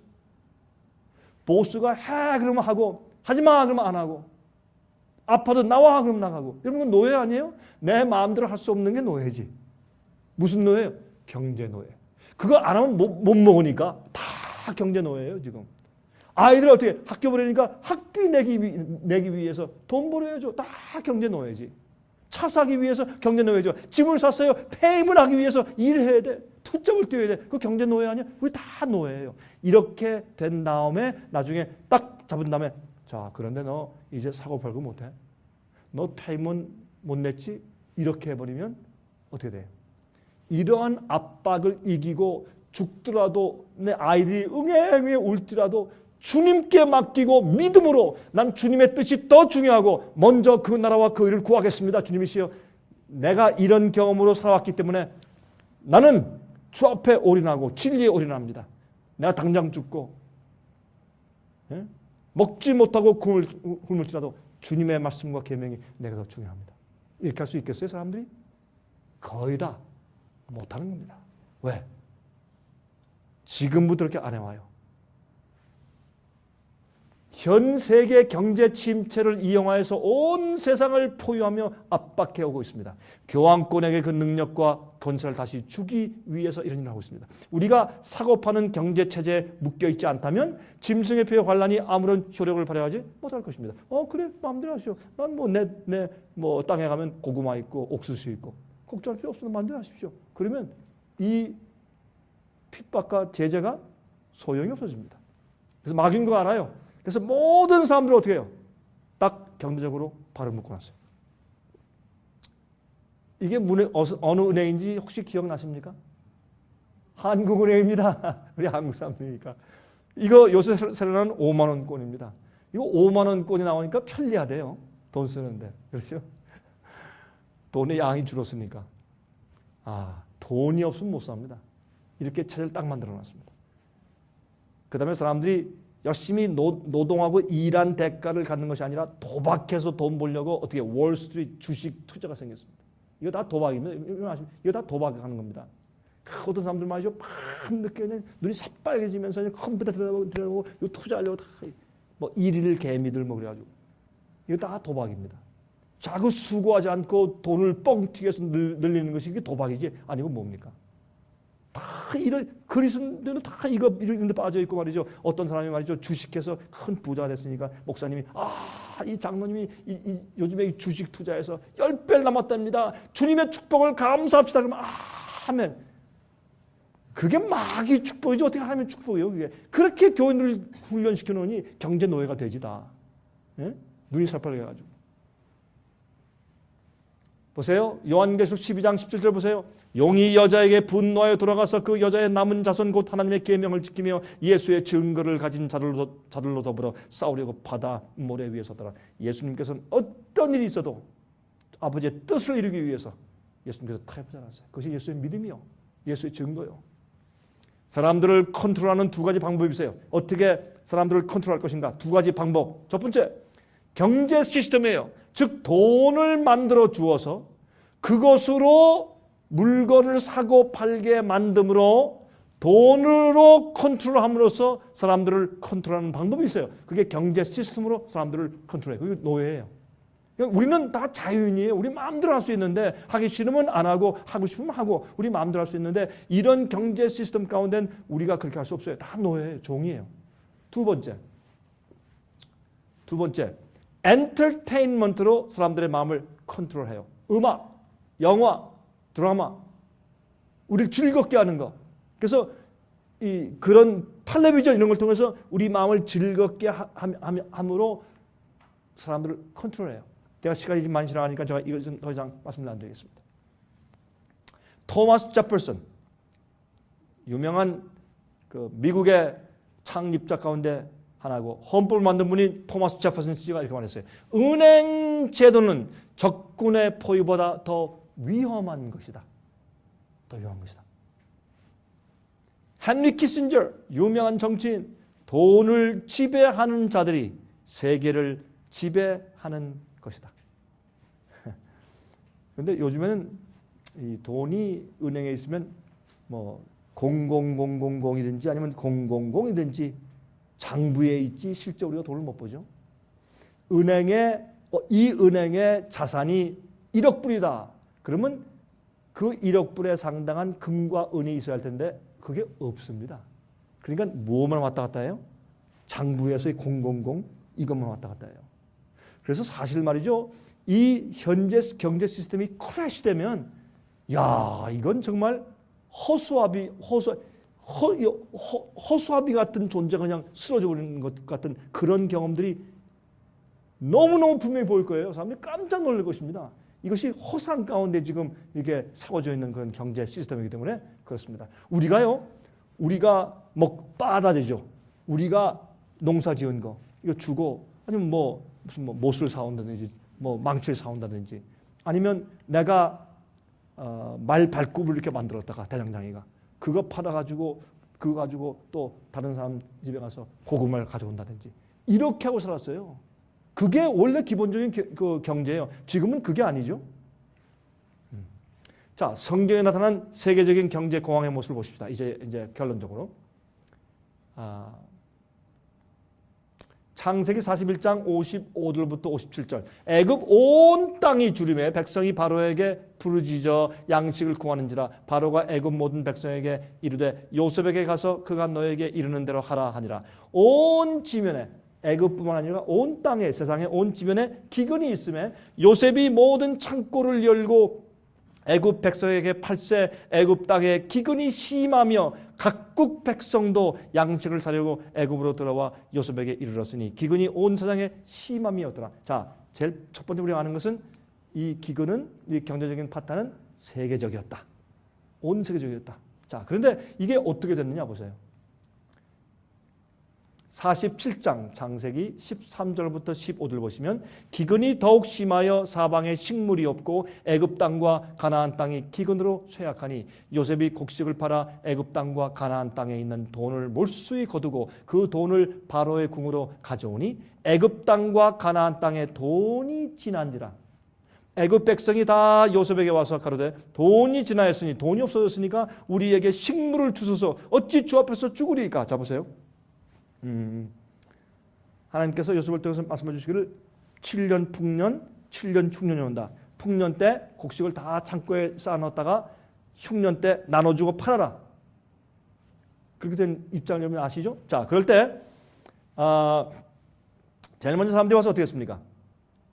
먹을 걸 사기 위해서 다 와가지고 다 돈을 썼어요. 돈을 써가지고 샀는데 돈이 다 떨어졌어요. 그럼 이제 어떻게 할까? 그렇게 이제 말했습니다. 첫 번째, 돈이 다 떨어지자 그들은 양식을 사기 위해서 그러면 어떻게 했습니까? 모든 가축을 가져다가 양식으로 바꾸어 먹었습니다. 우리가 경제적으로 어려울 때 뭘 팔아요? 집, 자동차. 저거 우리 타고 다니는 말 아니에요? 가축 아닙니까? 팔죠? 왜? 먹는 게 제일 중요하니까. 제일 치면 집을 두 채, 세 채, 그거는 잘 먹을 때 문제지. 먹을 게 없으면 다 팔아야죠. 먹는 게 제일 중요한 경제니까. 그렇죠? 그렇게 됐습니다. 우리가 그럴까? 꼭 그렇습니다. 이제 앞으로 그렇게 됩니다. 지금 아까 말씀드렸지만 지금 식량 문제는 굉장히 심각합니다. 점점 더 심해질 것입니다. 두 번째, 그 다음에는 땅을 다 팔아서 양식을 샀습니다. 제일 먼저 가축을, 두 번째 땅, 부동산, 집, 그거 팔아야죠. 먹는 게 제일 중요하니까. 세 번째, 결국에는 먹고 살기 위해서 그들 자신들과 가족들을 노예로 팔았습니다. 다시 말해서 요즘에 아이들 타가서 유치원, 국민학교, 중고등학교, 대학교 다 팔아내버리고. 그럼 이제 그런 얘기 한다고 여러분 이상하게 생각되시죠? 요즘에 아이들이 타락할 때 왜 타락합니까? 아이들이 믿음이 없어지고 타락하는 가장 큰 이유 가운데 두 가지가 뭡니까? 친구, 학교. 그렇습니까? 그래도 학교 안 보내면 안 되고 교육을 안 시키면 안 돼. 석사 돼야 되고 박사 돼야 되고. 그렇죠? 또 좀 무슨 기술이 있어야 되고 전문가가 돼야 되고. 여러분 이게 사실 다 어떤 의미에서 노예 만든 거거든요. 여러분 이 이야기가 좀 이상해도 한번 시간 있으면 조용히 앉아서 한번 생각을 좀 해보세요. 지금 이 세상이 어떤 체제로 어떻게 교육받고 훈련받아 왔는가. 그러니까 이거는 마귀가 전부 한 경제와 한 교육과 한 체제를 만들어가지고 위기를 만든 다음에 어떻게 해요? 그저 도살장. 여러분 도살장 한번 보셨어요? 도살장에 말이죠. 이렇게 가축들을 이렇게 놓고서 한 문만 만들어서 전부 다 그걸로 몰죠. 이게. 그러면 훈련시켰기 때문에 그걸로 쭉 가요. 제일 처음에 거기 가야지 밥을 먹게 만들어놔. 그 다음에 죽으러 갈 때도 그 문으로 싹 이렇게 인도해 가요. 그래서 도살장으로 인도해 가기 위해서 훈련시킨 거예요. 지금 마귀가 꼭 그렇습니다. 사람들이 그러니까 이러한 마지막 시대 경제적인 제재가 올 때 과연 몇 명이나 누가 설까? 이것이 요한계시록 13장이 우리에게 말씀해 주고 있는 굉장히 중요한 포인트입니다. 근데 그리스도인들이 그걸 미스해요.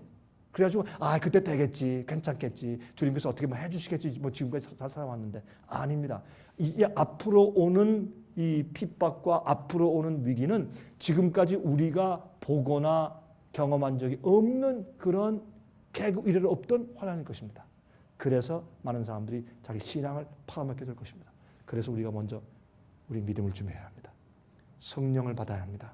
주님을 신뢰하고 사는 그 믿음을 배워야 합니다. 아무것도 없어도 주님께서 먼저 그 나라와 그 의를 구하는 백성들에게 그 이외 모든 것을 내가 다 너에게 줄 것이라는 그 주님의 약속을 지금 체험적으로 우리가 겪고 살아야 합니다. 그거 여러분 모르시죠? 체험적으로 모르세요? 앞으로 여러분 신앙 팔아먹습니다. 그걸 알아야 합니다. 이거를 성경 예언이 우리에게 지금 말씀해 주고 있단 말입니다. 다시 말해서 요셉 당시에 그 당시에 그들이 양식을 사기 위해서 하나 차례로 이렇게 살다가 나중에 가족들을 우리 다 노예로 삼아 주세요 이렇게 하잖아요. 이거 지금이 꼭 그래요. 여러분 보세요. 이 많은 사람들이 알지 못하는 빛 가운데 제일 무서운 빛 가운데 하나가 뭔지 아십니까? 이 학자금. 여러분의 자녀들이 대학교 다니고 의대 다니고 로스쿨 다니고 대학 다니면서 나오면서 빚 안 지고 스튜던트 론, 학생 론 안 하고 다니는 학생들 봤습니까? 다 하죠. 그래서 요새 이 대학 나오면 대학에 얼마요? 5만 불, 7만 불, 10만 불씩 빚지죠. 의사 얼마 전에 한 그 젊은 의사가 들어요. 목사님 빚 좋은 개살구입니다. 근데 어떻게 영어 하는 애가 어떻게 한국말을 또 잘 그 문구를 아는지. 목사님 빚 좋은 게살곰 뭐 이렇게 좀 이상한 발음을 하는 거예요. 그래서 그 단어도 어떻게 알았니? 또 배웠대요. 빛 좋은 게살. 얘기하더라고요. 제가 지금 국가에 갚아야 할 제 이 스튜던트 론, 학생 론의 빚이 20만 불입니다. 제가 치과 의사인데 제가 이제 차려가지고 치과 의사가 이게 관절 들어눕혀서 시술하는 그 의자 2개 샀는데 20만 불입니다. 앞에서 차리고 아니 의사인데 집 없이 되겠습니까? 학구방에 살 수도 없고 그러니까 다 하다 보니까 제 빚이 100만 불이 훌쩍 넘었습니다. 이거 완전 손드는 빚입니다. 그러니까 제가 의사니까 또 우리 그 친척들하고 가족들하고 와가지고 얼마나 손을 또 내밀는지 무슨 경사했을 때 뭐 100불 내면 다 욕하니까 내 100불 내야 되고 죽겠습니다. 죽겠습니다. 여러분들이요. 아이들 스튜던트 론 절대로 용서 안 합니다. 국가에서 용서 안 하는 빚이 하나 있는데 그것은 스튜던트 론입니다. 이게 무엇을 말하느냐? 우리도 모르게 다 이렇게 따라가다 보니까 이상하게 다 걸려버린 거예요. 이 성경은 마지막 시대에 그렇게 해서 주의 백성들을 딱 잡을 것이라는 예언을 해두었는데 그래서 매매하게 하지 못한다는 중요한 말을 거기에 섞어 놓은 것입니다. 예수님 오십니다. 내일 저녁에 여러분 내일 저녁에는 더 추울지 더 나을지 모르겠습니다. 이제 날씨가 내일 저녁에 온도가 더 내려가면 여러분 이제 어떻게 하시는지 제가 이제 알 수가 있겠죠. 그런데 이제 제가 오늘은 좀 문제점을 제시한 얘기를 더 많이 했고 해결책도 말씀드렸지만은 내일 저녁엔 제가 이러할 때 여러분과 제가 인침받는 경험을 해야 합니다. 여러분 인침 안 받으시면 인을 치는 경험을 안 하시면 여러분 지금까지 믿어온 거 헛겁니다. 예수 믿는다고 구원받는 게 아닙니다. 많은 사람이 예수 믿으면서 다 멸망당할 것입니다. 이게 문제입니다. 예수 믿으면서 잘못 믿기 때문에 엉뚱하게 믿기 때문에 예수님 믿는다는 것은 주님께서 말씀하신 대로 믿어야 합니다. 그리고 보세요. 그리스도인 제가 이 말씀만 마치겠습니다. 그리스도인이라고 하죠. 우린 크리스천스. 무슨 뜻이에요? 여러분이 크리스천이죠. 그렇죠? 그러면 그리스도인이다 내가. 무슨 뜻이에요? 나는 그리스도인이다. 무슨 뜻이에요? 그리스도인이란 말은 자 이거 먼저 합시다. 그리스도 무슨 뜻이에요? 그리스도 무슨 뜻입니까? 그리스도가 무슨 뜻이에요? 메시아. 히브리 말로 메시아, 할라 말로 그리스도. 그러면 그게 무슨 뜻입니까? 기름 부음 받은 자. 무엇으로 기름 부음 받았어요? 무엇으로? 성령으로. 하나님의 아들 메시아로 이 땅에 우리의 대속의 죽음을 주기 위해서 오시고 우리에게 죄 없는 생활의 모본을 보시기 오신 구세주. 그분이 바로 이 자가 이름이 예수인데 그 당시에 예수란 이름을 가진 남자가 많이 있었습니다. 예수님뿐이 아니었어요. 많이 있었어요. 근데 예수 그리스도 기름 부음 받은 내 아들 여호와 하나님 구세주 그 메시아는 이 사람이야 라고 뭘요? 십자가에 올라오실 때 기름 붓듯 성령을 퍼부어주심으로 하나님의 아들 메시아라는 사실을 알려주셨어요. 많은 사람이 메시아라고 거짓 메시아가 많이 있었어요. 또 많은 사람들이 메시아를 기다리고 있었어요. 그럼 누구냐 말이에요. 예수라는 이름이 많은데 예수라는 이름이 무엇입니까? 자기 백성을 저희 죄에서 구원하실 자. 그런 이름이 많았어요. 그런데 예수 그리스도 나사렛 목수 요셉의 집에 있던 마리아 동정녀에서 태어난 그 사람 예수 기름 부음 받은 자 뭐예요? 성령으로 사도행전 10장에 성령이 비 오듯이 그에게 임했다. 그래서 예수님은 성령의 기름으로 기름 부음 받은 자였어요. 그게 그리스도예요. 우리는 그리스도인 뭐예요? 예수님이 받으시고 가지고 이 땅에 사셨던 그 성령을 우리 마음 가운데 받아야 해요. 그 성령으로 우리가 인침받는 것이에요. 그 성령을 받지 못하면 여러분이 아무리 다니면서 예배 많이 드리고 아무리 교회 다니고 할지라도 여러분 인침받지 못해요. 인침이라는 것은 성령을 통해서 받는 것입니다. 어떻게 받는 것이냐? 인침이 무엇이냐? 마지막 시대 인침은 도대체 무슨 경험이고 어떤 것이냐? 제가 내일 말씀드리겠어요. 여러분, 제가요 경제학자가 아닙니다. 그러나 제가 공부하고 가만히 살펴보니까 이건 보통 문제가 아니에요. 이럴 때 교회에서 어떻게 하는 줄 아세요? 오, 이 집사님이 좋은 집 샀습니다. 하나님의 축복을 인해서 감사합시다. 찬양합시다. 이렇게 해요. 예? 이 사람이요 갑자기요 무슨 봉급이 2배 뛰었답니다. 이 아이는 뭐 이렇게 출세했답니다. 좋은 점을 받았습니다. 복권에 당첨됐답니다. 감사합니다. 이렇게 가르쳐요. 그래서 이 세상의 물질에 대해서 물질과 축복은 이퀄 같은 것이다 라고 가르쳐 놓았기 때문에 믿는 자들도 다 경제적으로 쉽게 노예가 되어버린 상태에 있기 때문에 마귀가 이제 주의 백성을 이제 하는 백성 믿는 자를 때리기에 아주 좋은 무대가 딱 준비되어 있어요. 이럴 때 깨어나야 합니다. 이럴 때 정말 성령의 인침을 받으셔야 합니다. 우린 살 길이 있습니다. 우린 이런 앞으로 오는 위기에서 주님께서 주님의 보호를 받을 길이 있습니다. 그리고 어떻게 할 수 있는가? 주님께서 우리를 어떻게 인도하실 것인가 하는 것을 제가 내일 말씀드리겠습니다. 기도하십시다. 자비하신 하늘이신 아버지시여, 저를 사랑하셔서 말씀으로 가르치심을 감사합니다. 주님의 뜻을 보여주심을 감사합니다.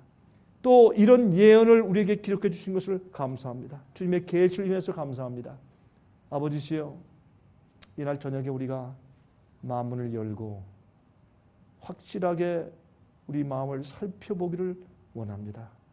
우리의 동기를 살피시고 우리의 생각을 살피시고 우리 마음속에 있는 가장 기본적인 욕구와 의도까지 살피셔서 주의 마음에 합하지 않은 것들이 있으면 씻어주시고 용서해 주시고 제거해 주시옵소서.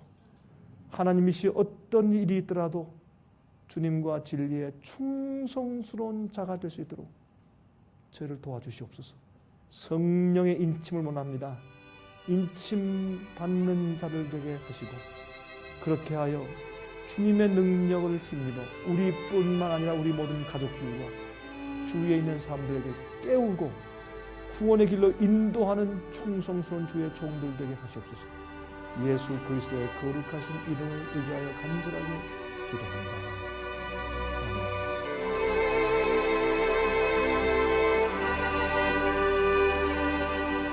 은혜 많이 받으셨습니까?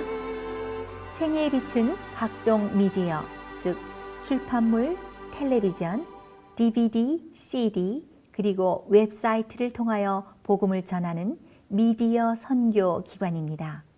생애의 빛 선교 사업에 대해서 좀 더 자세하게 알기 원하시는 분들은 웹사이트 www.sostv.net를 방문하시기 바랍니다. 생애의 빛 웹사이트에는 지금까지 나온 모든 월간지와 DVD, 텔레비전 방송물들을 누구나 무료로 보실 수 있도록 준비되어 있습니다.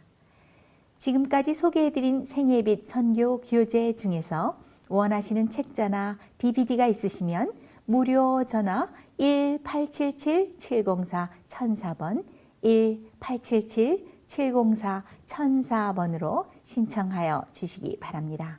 미국 동부 시간으로 월요일부터 금요일까지 9시에서 5시 사이에 전화해 주시면 감사하겠습니다. 그럼 다음 시간까지 안녕히 계십시오.